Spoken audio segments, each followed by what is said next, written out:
रोशनी और आवाजों का मेला, 50 कहानियां, एक सपना बसेरा। कोई हंसाएगा, कोई रुलाएगा, कोई मंजर दिल को जगाएगा। संग चलेंगे, साथ निभाएंगे, ये सफर मिलके हम सजाएंगे।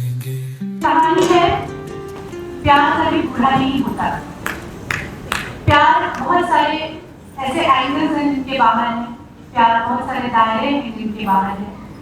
प्यार कोई कल्पना भी नहीं है और प्यार उस वास्तविकता से भी परे है जो हम अपने आसपास महसूस करते हैं। कभी हम कह देते हैं कि हम किसी से प्यार करते हैं, लेकिन इसको समझते समझते कितना वक्त गुजर जाता है। कुछ ऐसा ही बयान करती है हमारी अगली कहानी, प्यार कभी बुरा नहीं होता, जिसकी लेखिका है स्वरूप कुमारी बख्शी। पिता पंडित बद्री प्रसाद शिंगरू और उर्दू शायर थे इनके पिताजी। अंग्रेजी कवि, चित्रकार और संगीतकार भी थे। संस्कृत और अंग्रेजी में एमए किया था स्वरूप कुमारी बख्शी जी ने, और स्वतंत्रता संग्राम में भी आपका बहुत बड़ा योगदान रहा। 1942 में बंबई में आयोजित अखिल भारतीय महाधिवेशन में अपने परिवार के साथ आप उपस्थित रहीं। लखनऊ वापस आने पर भारत छोड़ो आंदोलन में भाग लिया और बेहद खतरनाक भूमिगत आंदोलन भी चलाया, जिस पर फिरंगी पुलिस ने इन्हें बंदी भी बनाया और कई दिनों तक महिला बंदी गृह में भी रहना पड़ा इनको। 1947 से लगभग 1980 तक नारी शिक्षा निकेतन महाविद्यालय लखनऊ में प्राचार्य और निर्माता के रूप में कार्यरत रही। 1970 की शुरुआत तक इंडो सोवियत कल्चरल सोसाइटी ने भारतीय प्रतिनिधि मंडल के नेतृत्व की कमान सौंपी और रूस भेजा।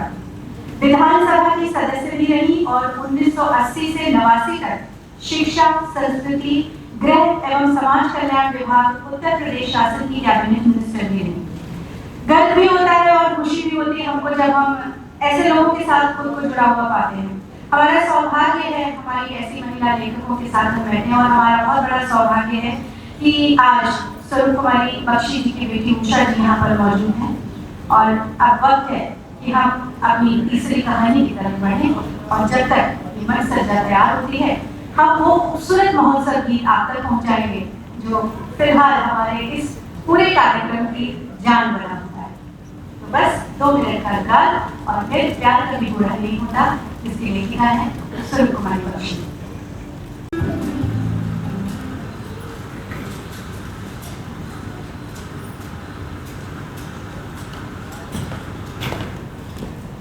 नमस्कार, मैं अनुपमा शरद। कहानी प्यार कभी बूढ़ा नहीं होता, लेखिका स्वरूप कुमारी Bakshi.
Jagoy kanan baad maşır?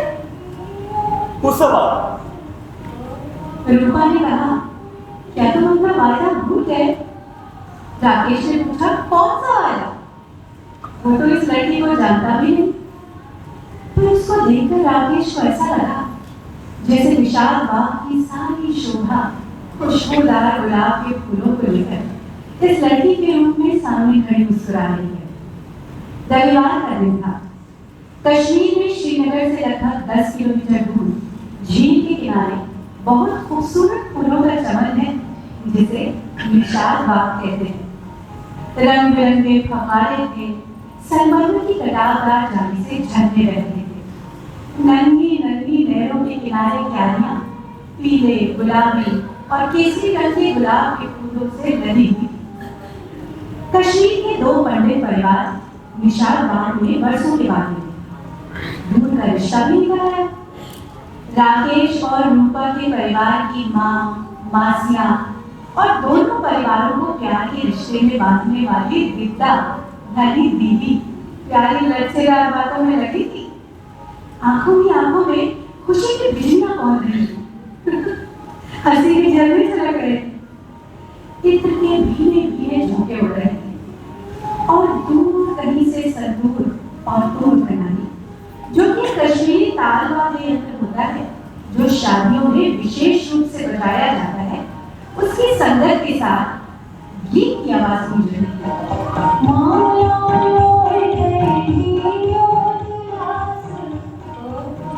और गीत का मतलब निकलता था कि मैं आपको ये दिलासा दे रही हूँ कि आपको कोई कीमती चीज सौंपूंगी। आप चेरी के पेड़ के नीचे मेरी प्रतीक्षा कीजिए। बुझस रूपा, कसा रूपा सोय रूपा, परिमानस मस मिलान असा। ओ तुम रूपा हो, परी महल की रूपा। हाँ मैं ही रूपा हूँ, भूल गए ना तुम? मुझे क्या पता था कि नन्ही सी कली पंपोष में खिल उठेगी। हाँ?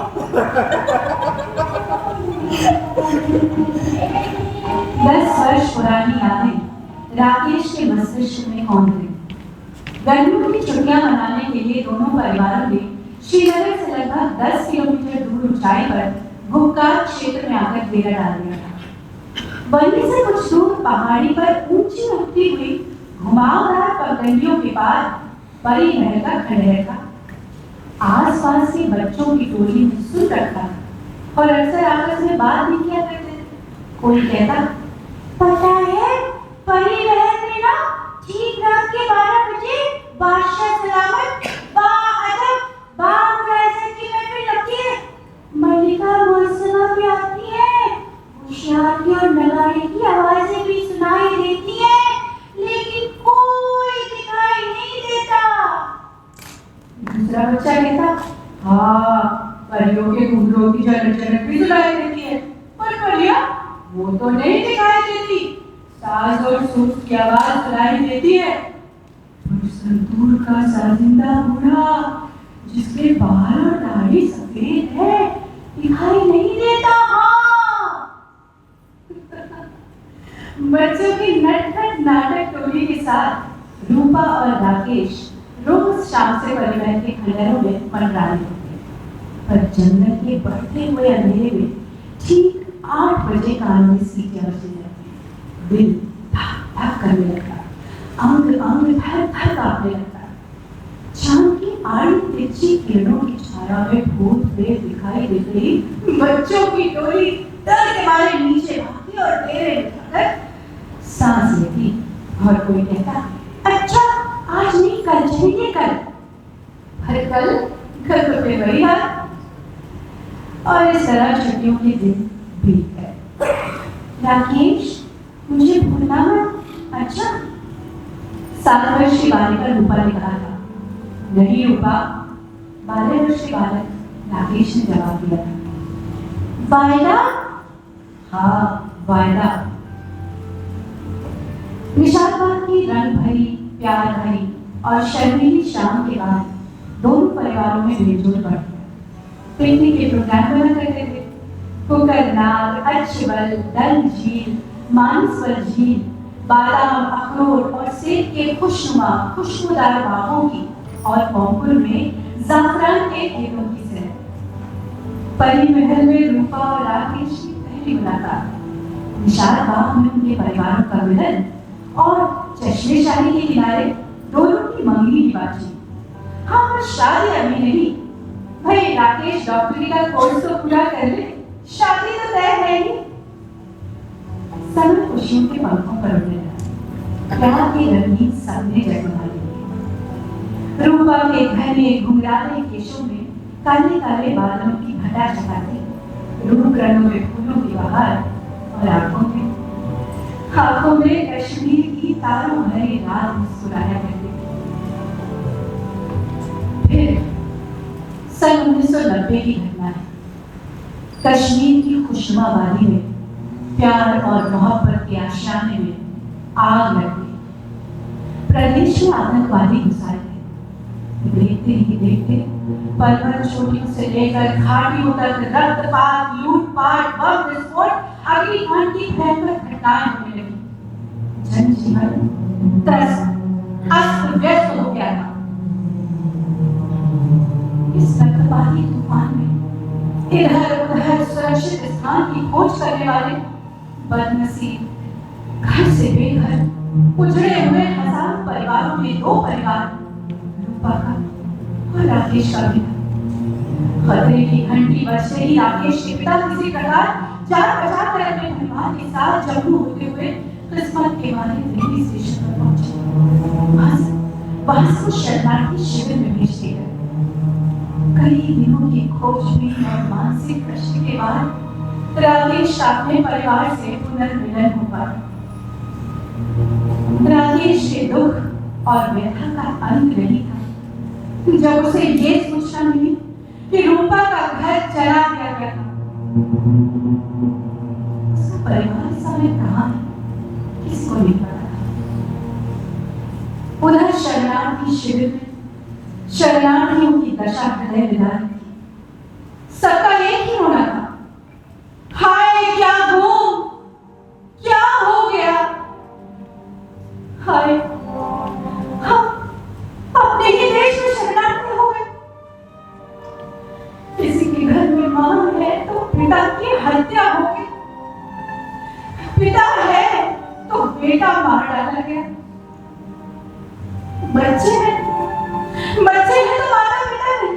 किसी का घर जलकर राख हो गया, किसी की दुकान उठ गई और किसी की बेटी उड़ा ली गई, और किसी के बच्चे को तो मां के सामने ही गोली से उड़ा दिया गया। आंखों के तारे लुट गए, दिल के टुकड़े जुदा हो गए, मन के चिराग गुल हो गए थे। व्यथा और विपत्तियों का अपार सागर उमड़ आया था। कई शरणार्थी शिविरों में खोजबीन करने के बाद भी राकेश को रूपा का कहीं पता नहीं लगा। उसके हृदय की टहनी पर चिंता की बुलबुल रह कर कूक उठती थी।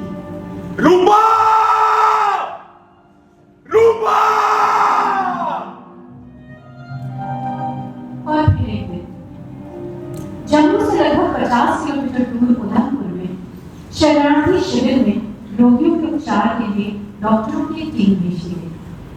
साथ में राकेश भी था, क्योंकि उसे उस क्षेत्र की जानकारी थी। दूसरे दिन सवेरे शिविर में रोगियों का निरीक्षण करते हुए उसने देखा कि दूर एक लड़की नीले रंग का किरण यानी कश्मीरी पोशाक और काला फटा दुपट्टा सिर से ओढ़े, आंचल का कोना दांतों में लगाए, पानी में भरी बाल्टी की चली जा रही है।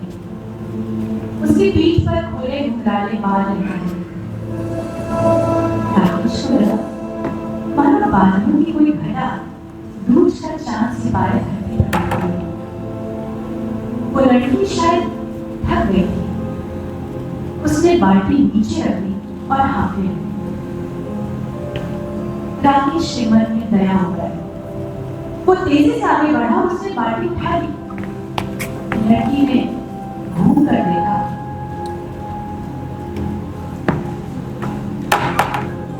रूपा,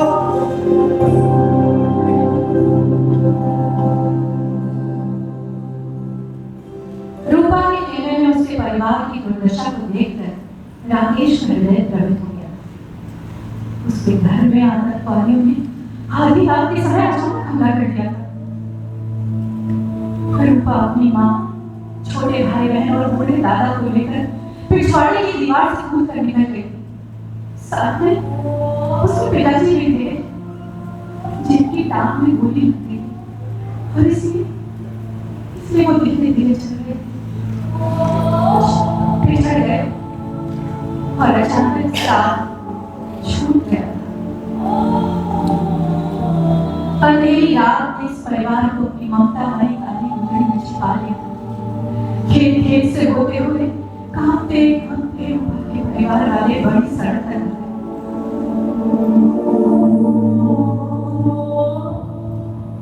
तभी ऊपर से सेना की एक टुकड़ी गुजरी। सैनिकों ने उन्हें सुरक्षित स्थान पर पहुंचा दिया। वहां से उनको उधमपुर के शरणार्थी शिविर में भेज दिया गया। आतंकवादियों के साथ संघर्ष में रूपा के पिता गोली का शिकार हो गए। उसके दादा इसी वक्त में बीमार हो गए। उन्हें पक्षाघात हो गया। अन्य डॉक्टर भी वहां पहुंच गए थे और वृद्ध शरणार्थी की विधिवत चिकित्सा का प्रबंध तुरंत कर दिया।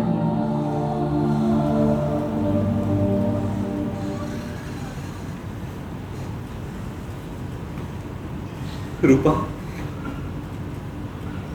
राकेश, इतनी बड़ी दुर्घटना हो गई और तुमने मुझे सूचना तक नहीं दी। मैंने तुम्हें 2 पोस्ट कार्ड्स भी भेजे थे मगर मुझे तुम्हारे भेजे कोई पोस्ट कार्ड नहीं मिले। तुम्हारी कसम, गुलाबों की पत्तियों पर थिरकती हुई शाम को भूल जाओ। सेब, अखरोट, ज़ाफ़रान के बाग सब कुछ भूल जाओ। भविष्य की ओर देखो।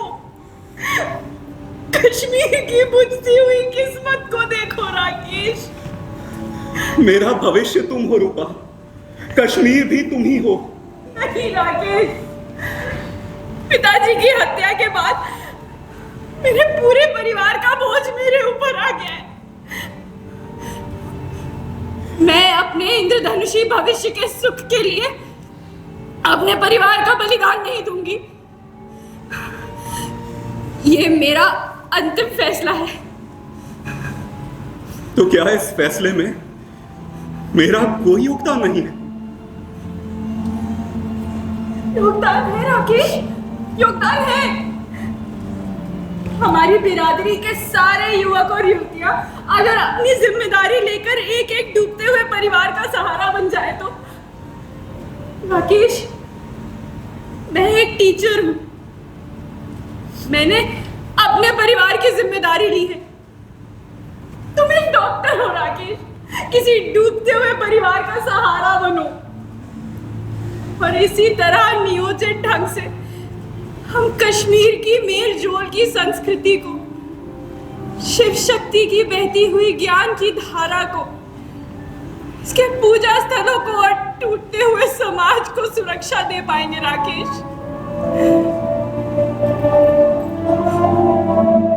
तुम ठीक कहती हो रूपा, मैं ऐसा ही करूंगा। तुम कितने वर्षों में अपनी जिम्मेदारी पूरी कर लोगी?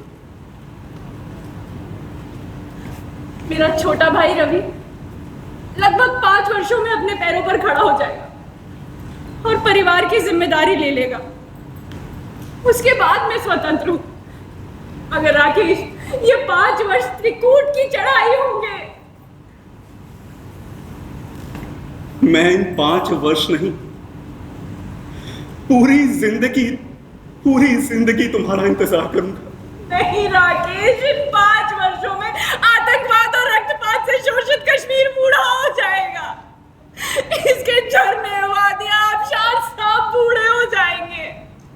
इसके पहाड़ों की सुनहरी, केसरी और गुलाबी रंग की चोटियों के बाल चांदी से सफेद हो जाएंगे राकेश। रूपा, कश्मीर कभी बूढ़ा नहीं होगा। झरने, झीलों, फूलों की खूबसूरती, ज्ञान और प्रेम की अविरल धारा कभी बूढ़ी नहीं होती। कश्मीर के फूल फूल में हब्बा खातून के प्यार भरे गीत हैं। इसके पत्ते पत्ते में लल दग्ध के वाक लिखे। इसके झरनों में सूफियों की सोज भरी आवाज है। रूपा, हम इस आग से जलते हुए कश्मीर का नव निर्माण करेंगे। मेरा विश्वास करो। राकेश, इन 5 वर्षों में मैं तो बूढ़ी हो जाऊंगी ना। और तुम्हारा प्यार भी बूढ़ा हो जाएगा। मैं तुम्हें अपने वायदे से मुक्त करती हूँ।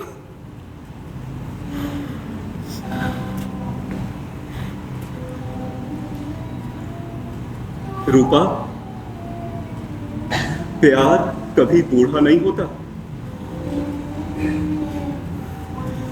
प्यार कश्मीर के उस झरने के समान है जो सदा पर्वत की घाटियों को हरा भरा करते हुए स्वच्छंद गति से बहता रहता है। एक कन्या अपने माता पिता को, फिर विवाह के उपरांत अपने प्रिय पति को, और फिर अपनी संतान को भी प्रेम करने लगती है। फिर जीवन के अंतिम दिव्य क्षणों में यही प्रेम की भावना परम पिता परमेश्वर के प्रति श्रद्धा और भक्ति के रूप में और समस्त प्राणियों के प्रति दया और करुणा के रूप में उदात्त होता है। एक शाश्वत, पवित्र, निर्मल और सर्व कल्याणकारी झरने के समान विश्व की अति सुंदर, रमणीय और प्रफुल्लित घाटियों में फैलकर सच्चिदानंद भगवान का वरदान बन जाती। रूपा, प्यार कभी बूढ़ा नहीं होता। कभी नहीं, कभी।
और हम चाहेंगे कि पहले तो अपने कलाकार को परिचय दें। मेरे साथ थे सोम गांगुली,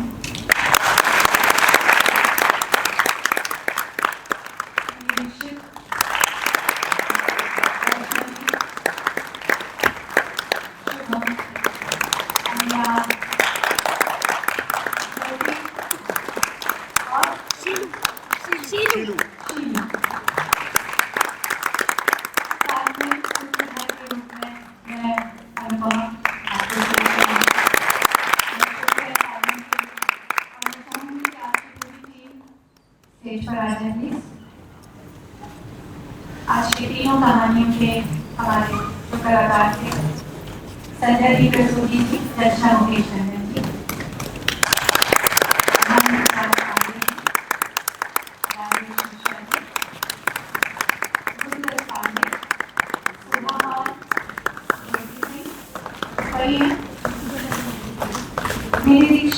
जानवी, वैष्णवी भाटिया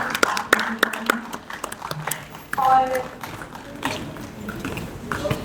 जो लोग मन से पढ़े हैं उनके बारे में भी बात करना बहुत जरूरी हो जाता है, क्योंकि जो संगीत और जो लाइट आपको दिखाई देती है, सुनाई देती है, अगर वो ना हो तो हमारे लिए बड़ी मुश्किल हो जाए उन भावनाओं को, उन भावों को आप तक पहुँचाना।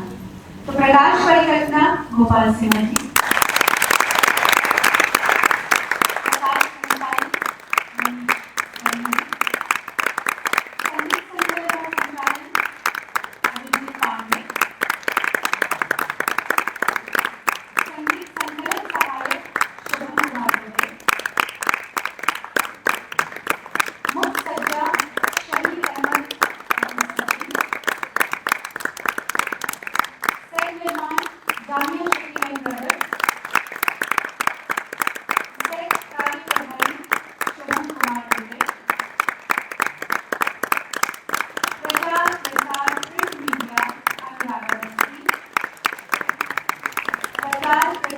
सोशल मीडिया अमरीश बॉबी,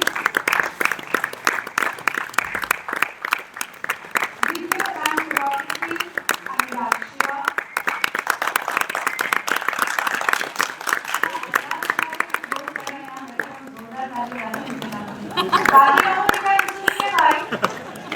सबके लिए भी जोरदार ताली चाहिए।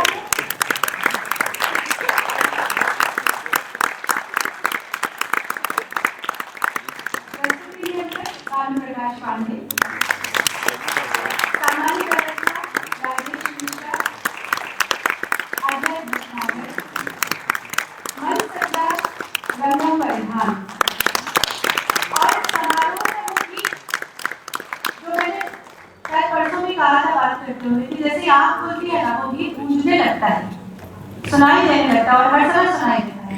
शायद आप में से बहुतों के साथ ऐसा हो रहा है। तो उसको लिखने वाले, अब वो ऐतिहासिक गीत बन गया है हम लोगों के लिए, उसको लिखने वाले हैं वो मुस्कुराती हुई शक्ल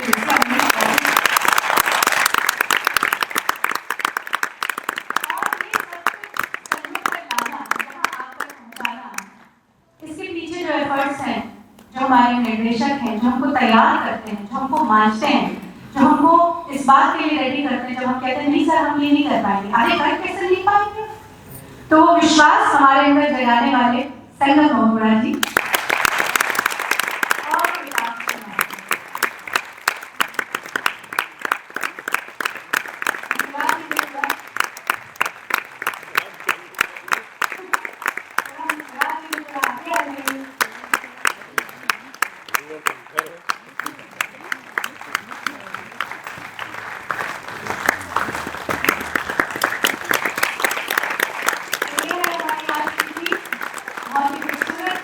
और वो बीच वाली लाइट बैठी तो लाइट बंद हो जाता है, काफी नहीं हाँ, और साथ ही साथ माफी चाहूंगी कि आज देरी हो गई, कश्मीर की जो बात चल गई वो बहुत दूर तक ले गई।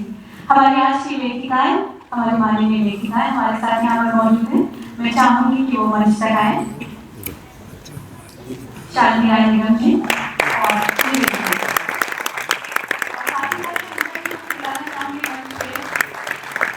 माँ की कहानी आज मुझे मौका मिला उसको नरेट करने का।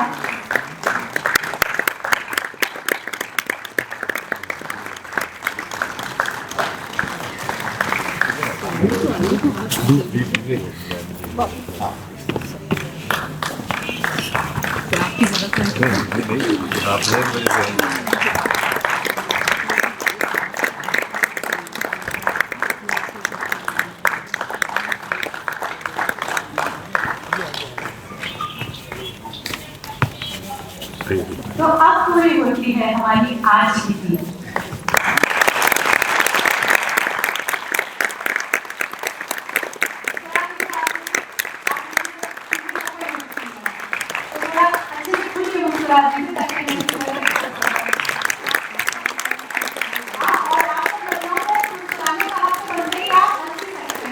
सुनाइए कि हम लखनऊ में मैं शामिल हूँ, मेरे बिना तो कुछ नहीं कर पाएंगे। क्या बात। For your consideration, लेकिन इन सबका ये कहना है कि जो यहाँ खड़ा होता है उसके बिना पत्ता भी नहीं हिल सकता। बिल्कुल बिल्कुल ठीक मैं है। वही बता रही हूँ। लेकिन चलिए हम सब आपको बुलाते हैं आज, प्लीज वेलकम। आइए मैम, आइए आइए आइए आइए आइए, जोरदार तालियों से इनका स्वागत करें।